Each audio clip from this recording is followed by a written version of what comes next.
திருவள்ளுவரின் வழியில் வாழ்ந்து வாழ்வின் உன்னத நிலையினை அடைய திருக்குறளோடு நாம் என்னும் இந்த நிகழ்விலே இணைந்திருக்கின்ற உங்கள் அனைவருக்கும் முதற்கண் வணக்கம். குறள் எண் 971, அதிகாரம் பெருமை.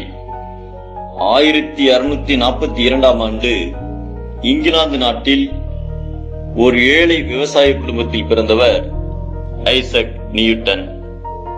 சிறுவயதிலிருந்தே அறிவியல் ஆர்வம் கொண்டவர். முதல் முயற்சியாக தண்ணீரில் வேலை செய்யும் கடிகாரத்தை அவர் கண்டுபிடித்தார். விடாது துரத்திய ஏழ்மையின் காரணமாக 14 வயதிலேயே பள்ளி படிப்பை தொடர முடியாத நிலை ஏற்பட்டது. அப்போது அவருடைய மாமா நியூட்டனின் திறமையை அறிந்து கல்வி கற்க உதவினார். அதன் மூலம் பள்ளி படிப்பை முடித்து கேம்பிரிட்ஜ் பல்கலைக்கழகத்தில் உள்ள ட்ரினிட்டி கல்லூரியில் இளங்கலை பட்டம் பெற்றார். நியூட்டன் ஒரு முறை தோட்டத்தில் நடந்து செல்லும் போது ஆப்பிள் பழம் மரத்தில் இருந்து விழுவதைக் கண்டார். எல்லா காலகட்டத்திலும் வாழ்ந்த மனிதர்கள் பார்த்திருக்கும் காட்சிதான் அது. அது இயற்கை என்று எல்லோரும் எண்ணிவிட்டனர். ஆனால் நியூட்டனோ அதை பற்றி சிந்தித்தார். ஏதோ ஒரு கண்ணுக்கு தெரியாத சக்திதான் ஆப்பிள் பழத்தை புவியை நோக்கி விழச் செய்கிறது என்று கருதினார். அதன் விளைவாக புவியீர்ப்பு சக்தியை கண்டறிந்தார்.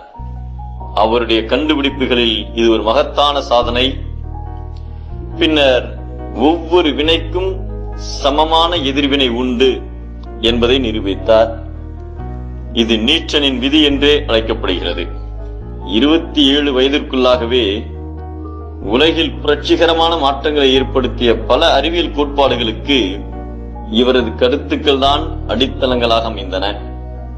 இவர் 1703ஆம் ஆண்டு புகழ்பெற்ற ராயல் சொசைட்டியின் தலைவராக தேர்ந்தெடுக்கப்பட்டார்.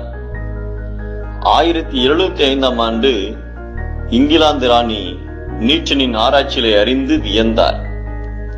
அவருக்கு சர் பட்டம் வழங்கி கௌரவப்படுத்தினார். அன்று முதல் சர் ஐசக் நியூட்டன் என்று அழைக்கப்பட்டார்.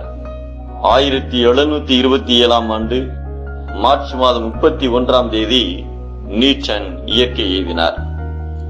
ஏழ்மையில் பிறந்தாலும் தனது உள்ளத்தின் ஊக்கத்தினாலும் விடாமுயற்சியாலும் உலகின் மிகச்சிறந்த விஞ்ஞானிகளில் ஒருவராக சர் ஐசக் நியூட்டன் இன்றும் நிலை பெற்று இருக்கிறார்.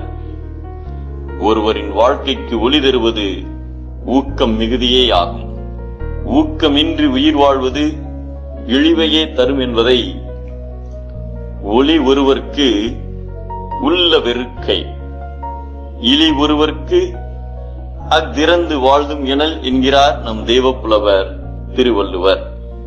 ஊக்கம் இழந்தால் சிறுமை, ஊக்கம் வளர்ந்தால் பெருமை.